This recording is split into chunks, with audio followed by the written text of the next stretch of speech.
최근 업계에 돌고 있는 소문 KBS가 차기 단독 대기획을 두고 2인 동시 선발을 검토했고 그 논의에 나훈아가 의견을 보탰으며 결국 KBS가 반대를 무릅쓰고 이찬원 단독을 결정했다는 이야기는 흥미롭다. 그러나 우리는 여기서 선을 분명히 긋는다. 이 서사는 현 시점 기준 공식 확인되지 않은 전언이다. 확인 전엔 어디까지나 루머이며 그 이상의 단정은 하지 않는다. 대신 우리가 뚫고 들어갈 지점은 따로 있다. 왜 이찬원의 이름이 이런 루머의 중심에 서게 되는가? 그리고 그 이름이 왜 지금도 시장을 움직이는가? 무대를 기준으로 말해보자. 이찬원의 단독 대기획이 가능한 카드가 된 데에는 세 가지 축이 있다. 첫째, 탄탄한 콘텐츠 풀, 빠르게 뜯어보고 버리는 클립이 아니라 시간이 갈수록 다시 재생되는 레퍼런스 무대들이 존재한다. 둘째, 팬덤의 확산 구조. 본방 클립, 쇼폼, 재편집, 아카이브로 이어지는 이 3차 파생이 자발적으로 굴러간다. 셋째, 방송 포맷 적합성. 장치와 고음이 아니라 말맛과 리듬으로 전 세대를 묶을 수 있는 보컬링. 세 축이 맞물릴 때 방송국은 한 회의 이벤트가 아니라 아카이브를 쌓는 대기획을 설계할 수 있다. 이찬원은 이 조건을 충족한다. 여기서 자연스럽게 떠오르는 무대가 있다. 이찬원의 노래 나의 인생. 수치의 업데이트가 주기적으로 회자될 만큼 이 무대는 지금도 꾸준히 자란다. 그런데 이 장면이 오래간 이유를 조회수로만 설명하면 반이 비어있다. 핵심은 첫 소절의 설계에 있다.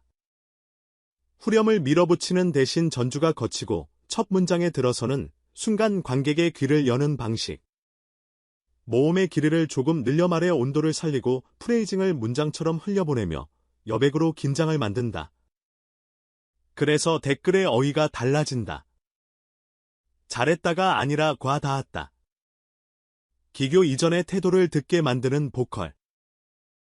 이때 음악은 첫 24시간의 속도가 아니라 그 이후의 체류를 얻는다. 이 지점에서 다시 루머로 돌아가 보자. 2인 동시 선발이라는 포맷은 그 자체로 드라마틱하다.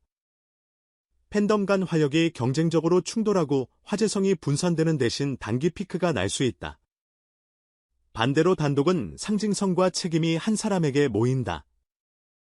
익숙한 이름에게는 관성의 힘이, 새로운 주자에게는 도약의 힘이 생긴다. 이찬원이 후자였고 준비된 도약을 보여준 건 팩트다. 다만 누가 반대했다, 누가 밀었다는 식의 말들은 당사자와 제작사가 명시하지 않는 이상 재미있는 이야기일 뿐 확정된 기록은 아니다. 우리 채널은 그 선을 지킨다. 소문은 소문으로, 기록은 기록으로. 대중이 체감하는 기록의 언어는 차갑지만 이유는 의외로 따뜻하다. 이찬원의 무대를 보면 장년층은 옛맛이 산다고 말하고 청년층은 촌스럽지 않다고 말한다. 두 문장이 같은 사람에게 동시에 붙는 일은 드물다. 그 이유를 기술적으로 해석하면 이렇다. 트로트의 문법, 말하듯 부르고 여백으로 설득하는 방식을 지키되 현대 팝의 리듬 감각을 살짝 얻는다. 코러스에서 과도한 바이브레이션을 덜어 명료도를 확보하고 브릿지에선 호흡을 깊게 끌어올리되 어택을 좁혀 감정의 폭발 대신 지속을 택한다. 그래서 존중과 신선함이 한 무대 안에 공존한다.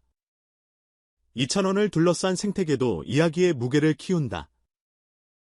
프로그램에서는 기획, 촬영, 편집, 클립, 아카이브의 오로 흐르고 공연에서는 예고, 본 공연, 하이라이트, 라이브 앨범, 다큐로 확장된다. 그리고 중간마다 팬덤의 큐레이션이 들어가 타임코드, 스크립트, 캡션, 해시태그, 라이브 리액션이 겹겹이 쌓인다. 이 구조는 단 한 번의 이벤트보다 오래간다. 브랜드 평판이라는 지표가 한 번 올라가면 쉽게 떨어지지 않는 이유도 여기에 있다.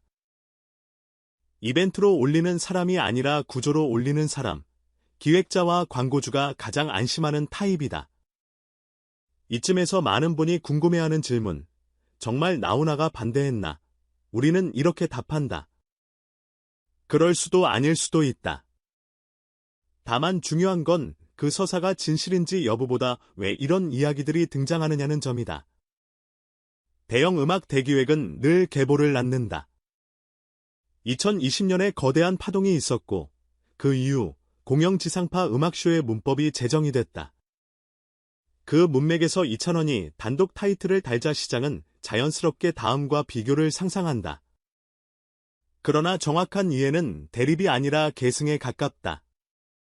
레전드가 높이를 보여줬다면 뉴 레전드는 넓이를 보여준다. 같은 장르를 서로 다른 방식으로 멀리 보낸다. 기록은 대체가 아니라 축적의 역사다. 무대를 더 촘촘히 보자. 이찬원의 리허설 동선은 놀랄 만큼 단순하다. 인이어 체크 2번, 모니터 미세 조정, 첫 소절의 공기 확인.